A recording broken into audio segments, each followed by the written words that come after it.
Sekarang kita masuk kepada indikator kinerja. Definisi ukuran kuantitatif dan atau kualitatif yang menggambarkan tingkat pencapaian suatu sasaran atau tujuan yang telah ditetapkan. Itu menurut BPKP, itu definisi indikator kinerja, ya. Jadi definisi ukurannya kuantitatif, definisi ukuran kuantitatif dan atau kualitatif yang menggambarkan tingkat pencapaian suatu sasaran atau tujuan yang telah ditetapkan. Suatu variabel, ya.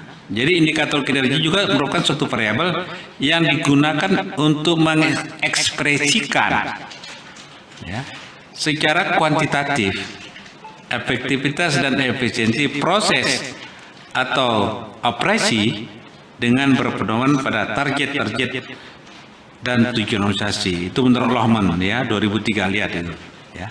Jadi ada dua definisi di sini menurut BPKP dan menurut Lohman itu, ya, yang berkaitan dengan indikator kinerja. Nah, sekarang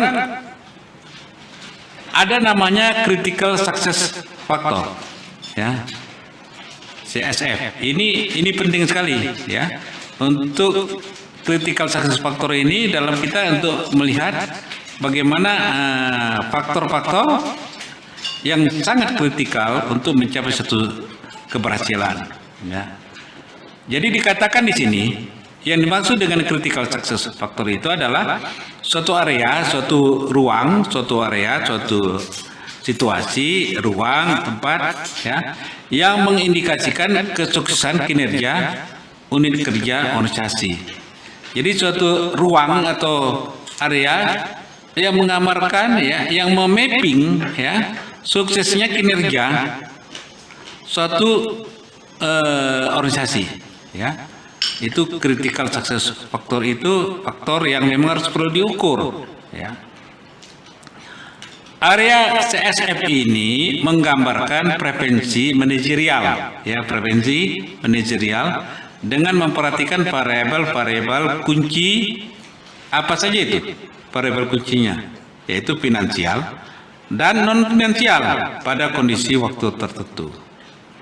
Jadi pada kondisi waktu tertentu kita lihat di kotak CSF-nya tadi, ya, critical success factor-nya itu skornya berapa dia? Bisa kita lihat, ya, sebagai suatu preferensi atau rujukan-rujukan yang sifatnya manajerial, ya, dengan melihat dari aspek finansial maupun non finansial. Jadi aspek penggunaan uang maupun aspek di luar penggunaan uang. Nah, contoh CSF dalam penetapan indikator kinerja perguruan tinggi misalnya, ya. Misalnya di sini adalah jumlah critical success factor CSF, ya. Kita melihat di dalam satu perguruan tinggi itu apa tujuan strategik indikator kinerja, ya. Jadi critical success faktornya itu kita perhatikan, ya, poin-poinnya, ya, nomor jumlah critical success faktor itu apa saja, ya. Pertama dilihat dari tujuan strategik indikator kinerja itu ada berapa. Pertama kita lihat bagaimana layanan itu berkualitas dan tepat waktu, ya. Layanannya berkualitas dan tepat waktu, ya. Dengan demikian ukurannya apa? Kita pantau secara terus-menerus untuk memastikan bahwa pelayanan berkualitas dan tepat waktu. Jadi ada proses pemantauan yang terus-menerus sehingga ada konsistensi. Bukan pada saat kita menilai saja saat itu dinilai, tidak, itu bisa dimanipulasi. Tapi kita bisa melihat track record, ya, track record terus-menerus, apa ini konsisten. Itu namanya critical tadi, success factor tadi, untuk melihat dalam periode waktu tertentu, 6 bulan, setahun, ya, apakah itu sudah berjalan, ya, secara terus-menerus, ya, kualitas pelayanan ini, ya, atau disebut juga pelayanan berkualitas dan on schedule. Kemudian pelayanan yang tepat waktu dan berkualitas, ya. Yang kedua, pegawai yang bermutu tinggi dan terlatih. Apa saja cara melihatnya? Cara melihatnya kita pantau proses rekrutmen. Jadi untuk melihat pegawai yang bermutu tinggi dan terlatih itu, kita lihat rekrutmennya itu asal usulnya bagaimana itu, backgroundnya bagus nggak, SDM-nya kuat nggak, raw materialnya kuat nggak, ya, dan seleksi itu dilaksanakan nggak, fit and proper test-nya dilaksanakan nggak secara terbuka, transparan, sehingga menghasilkan pegawai bermutu tinggi. Ini langkah awal yang penting, ya, untuk kita mengukur pegawai yang bermutu tinggi dan terlatih. Kemudian tingkat keterampilan pendidikan yang sesuai dengan bidang kerja. Apakah dia sudah punya keterampilan, ya, background keterampilannya sudah memiliki, dan itu sesuai dengan bidang kerja yang ingin ditempatinya. Jangan kita merekrut orang sudah SDM-nya lemah, background pendidikannya, ya, tapi kemudian pelatihannya tidak sejalan dengan jenis pekerjaan yang ingin kita berikan. Ini juga akan menimbulkan rendahnya critical success factor itu. Nah, yang ketiga, kita mengukur dosen yang berkualitas. Tadi pegawai, sekarang ini dosen yang berkualitas. Memastikan bahwa para dosen telah melaksanakan aktivitas sesuai dengan tujuan untuk menciptakan lulusan berkualitas.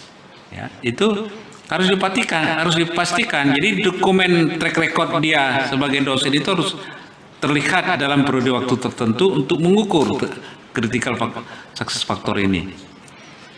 Kemudian juga dilihat kehadirannya, ya, apakah sering terlambat. Kemudian tulisan-tulisan publikasinya, penelitian yang dilakukan, ini juga merupakan indikator untuk critical success factor tadi. Yang keempat, sistem pengajaran yang efektif dan efisien. Ya, apa saja yang dilihat? Ya, misalnya kita harus dapat memperhatikan, ya, bagaimana sistem pengajaran yang efektif dan efisien itu dirumuskan, ya, dirumuskan atau didesain sistem pengajaran yang efektif dan efisien. Ya, itu harus ada instrumennya. Ya, instrumennya sebagai acuan bagi dosen dalam melakukan proses belajar mengajar. Kemudian bagaimana efektivitas metode pengajarannya? Apakah efektif? Ya, apakah kurikulumnya sesuai dengan kebutuhan pasar kerja? Link and match. Apakah itu terbangun? Link and match. Ya, jadi kuliah, ya, misalnya sekarang ini para mahasiswa PBBS ini, ya, dari hasil kuliah ini apa yang bisa diharapkan dari mereka? Kemampuan mereka membuat proposal, project yang profesional, yang akurat, ya, dan dapat dipertanggungjawabkan. Ya, itulah kita harapkan output dari Anda mempelajari PBBS misalnya. Ya. Yang kelima, kelengkapan sarana prasarana, Sarpras. Ya, memastikan bahwa perguruan tinggi mempunyai fasilitas pendukung yang memadai, ya, ruang kelas yang cukup, tidak sempit-sempitan, ya, ada rasio jumlah mahasiswa yang proporsional, ya, AC yang ada ruangan ber-AC yang bagus, yang menyebabkan mahasiswa betah untuk belajar. Itu berkaitan dengan Sarpras yang penting, ya. Nah, kemudian juga menggunakan proyektor yang tidak sering rusak, tidak ngadat dan sebagainya. Dan kemudian pencahayaan yang bagus, ya, itu menjadi penting. Kesesuaian fasilitas pendukung perguruan tinggi dengan standar yang ditetapkan oleh Dikti. Jadi rujukannya Dikti itu membuat standar untuk Sarpras yang ideal. Nah, itu di match, ya, ya. Sesuai enggak dengan standar yang ditetapkan oleh Dikti. Nah, sekarang kita masuk kepada apa yang disebut dengan pengembangan indikator kinerja. Penentuan indikator kinerja perlu mempertimbangkan komponen berikut ini, apa saja itu? Ya. Pertama, biaya pelayanan, cost of service. Ya. Biaya pelayanan ini harus dihitung, ya, supaya kita tidak jebol anggaran ini, ya, sehingga bisa dihitung cermat berapa kemampuan kita untuk biaya pelayanan ini dari sumber dana yang tersedia. Yang kedua, penggunaannya, utilizationnya, apakah penggunaannya sudah efisien, apa penggunaannya tidak boros, apa penggunaannya memang sudah sesuai dengan kebutuhan, ya, sehingga dia tepat sasaran dan sebagainya. Kemudian yang ketiga, mutunya, kualitas, ya, kualitas yang diharapkan itu apakah sesuai, dan kemudian kita harus merumuskan standar pelayanannya atau quality and standard, itu penting, ya. Jadi mutu dan standar, jadi kualitas dan standar pelayanan ini, ya, atau quality and standard services ini menjadi penting. Kemudian cakupan pelayanan itu, coveragenya, ya, apakah sudah maksimum, ya, apakah sudah luas, dan kemudian yang terakhir, tingkat kepuasan penerima manfaat, ya, atau satisfaction beneficiaries, penerima manfaat itu puas nggak dia dengan pelayanan yang diberikan, ya. Itu dalam rangka pengembangan indikator kinerja.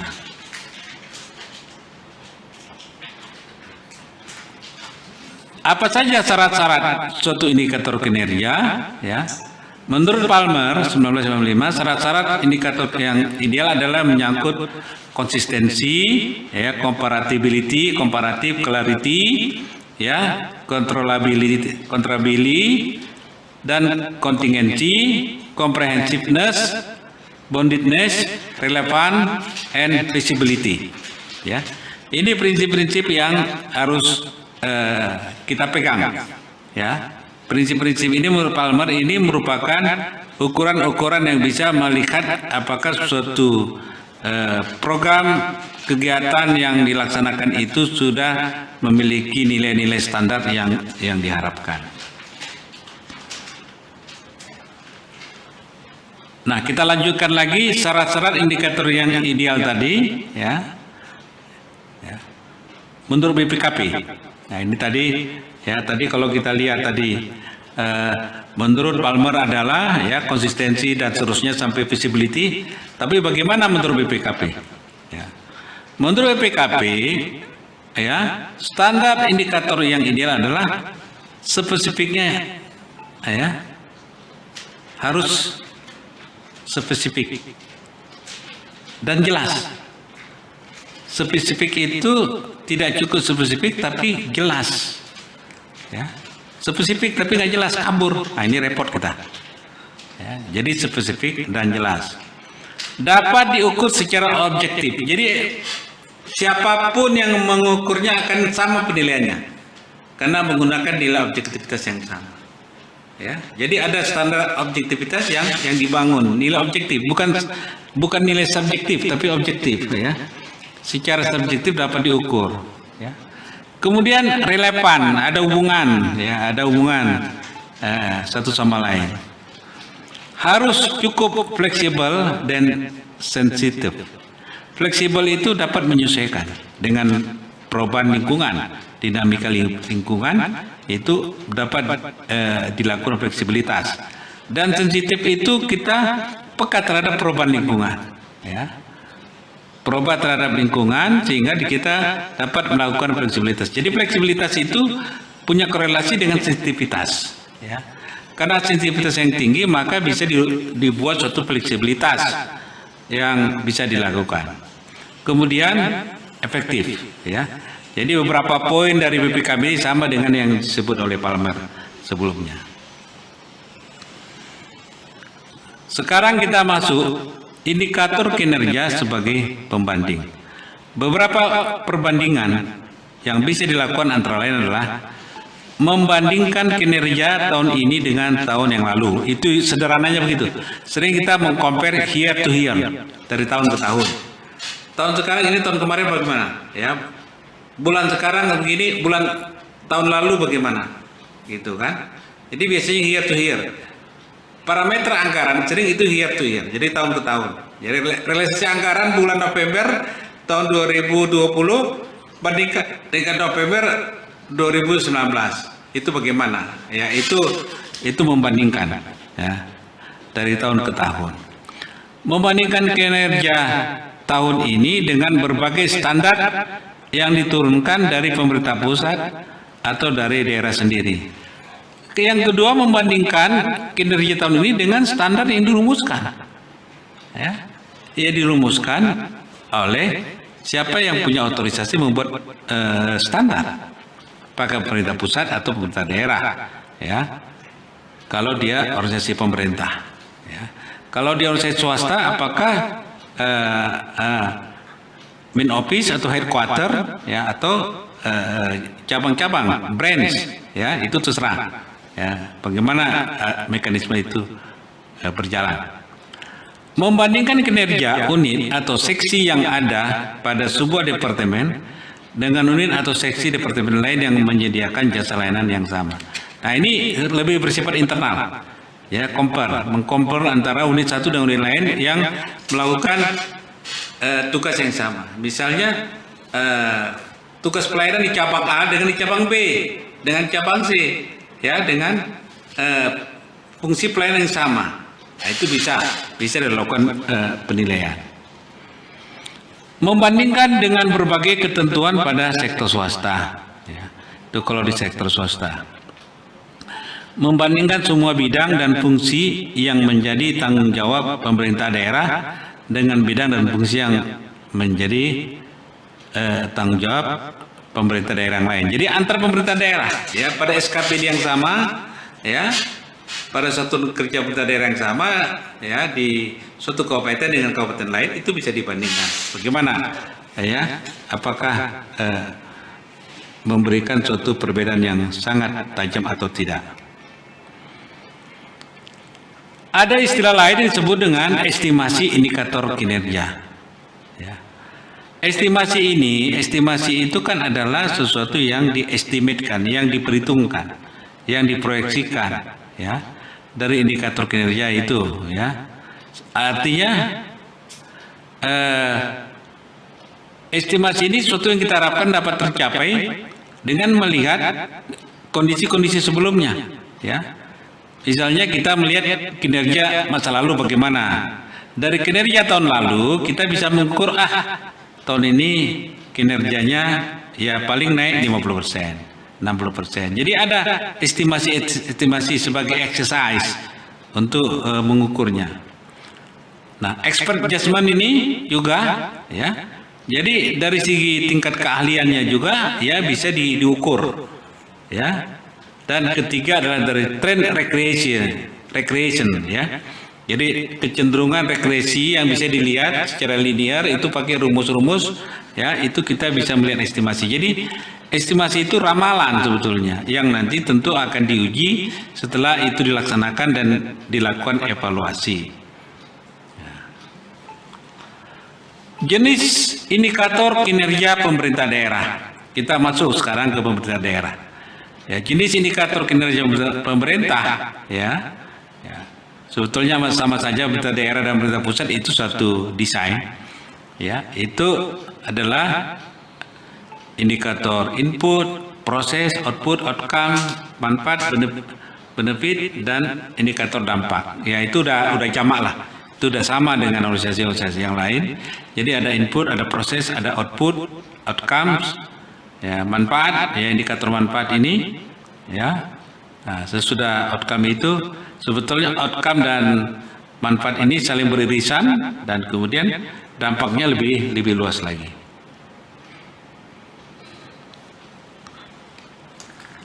Nah, BPKP menguraikan bagaimana menyusun suatu indikator kinerja. Ya, pertama adalah susun dan tetapkan rencana strategis lebih dahulu, ya. Jadi susun renstra, rencana strategis, ya. Jadi suatu organisasi itu harus punya rencana strategis. Kemudian identifikasi data informasi yang dapat dijadikan atau dikembangkan menjadi indikator kinerja, ya. Cari input datanya, informasi yang akurat, yang up to date, ya. Jangan yang misinformation. Nanti kalau misinformation, kebijakan yang terjadi. Pilih indikator kinerja yang paling relevan dan berpengaruh terhadap keberhasilan pelaksanaan kebijakan, program, dan kegiatan. Evaluasi informasi, faktor-faktor yang perlu dipertimbangkan pada saat mengevaluasi. Hasil review apa saja itu? Mencakup antara lain adalah informasi mewakili kecenderungan periode 2 sampai 3 tahun. Kita lihat tren 2-3 tahun, ya. Informasinya bagaimana, informasi 2-3 tahun ke belakang ini. Misalnya ini tahun 2020 bagaimana trennya mulai dari 2017, 18, 19, ya 3 tahun terakhir. Untuk melihat data itu kita lihat polanya. Ini melihat kecenderungan tren, kecenderungan. Data dapat digunakan untuk meningkatkan kinerja dalam area-area selain yang terkait hasil mencerminkan hubungan antara usaha, kinerja dan hasil. Jadi bukan antara hasil dan hasil, tapi antara usaha dan hasil. Itu bisa di cross check, ya, bisa di cross check, ya, dalam suatu evaluasi informasi tadi. Kemudian ukuran mewakili ukuran yang benar untuk mengevaluasi kinerja yang diinginkan. Jadi ukurannya itu parameternya standar. Jangan pakai ukuran sendiri, suka-suka hati sendiri yang tidak dikalibrasi.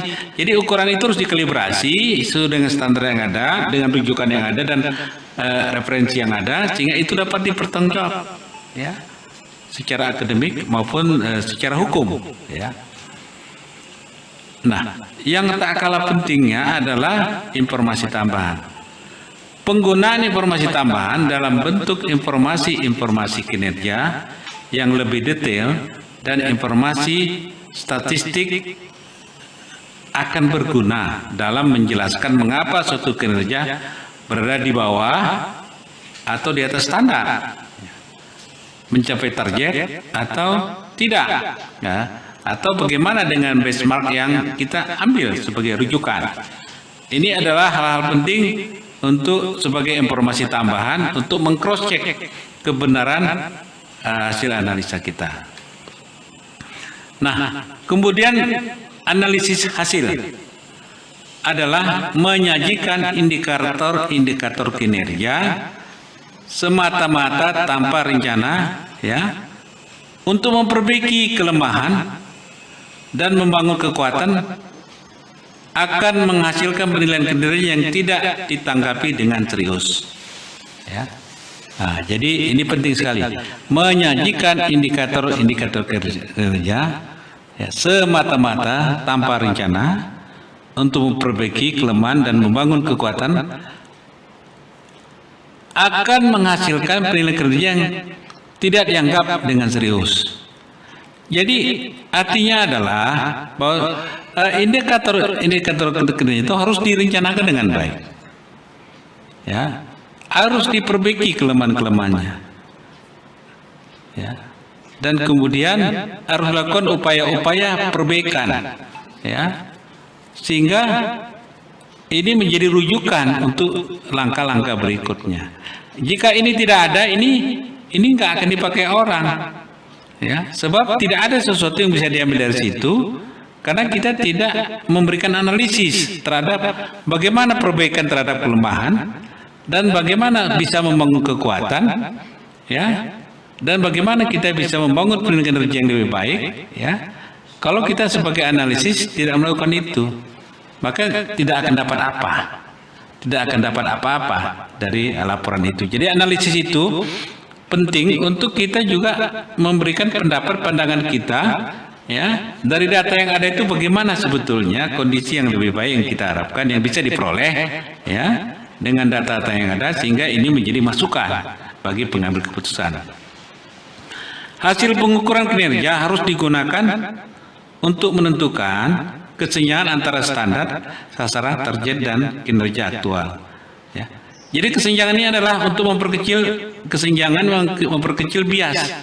Jadi hasil pengukuran kinerja harus dapat digunakan memperkecil, ya, perbedaan, ya, standar yang telah dirumuskan, sasaran yang telah ditetapkan, target yang sudah ditetapkan, dan kinerja aktual yang sudah dirumuskan. Jadi ini diperlukan pengukuran kinerja itu, ya. Jadi tidak sekedar mendeskripsikan saja, tapi mampu kita menganalisisnya dan kemudian bagaimana kita bisa memperkecil kesenjangan antara harapan dengan yang diperoleh.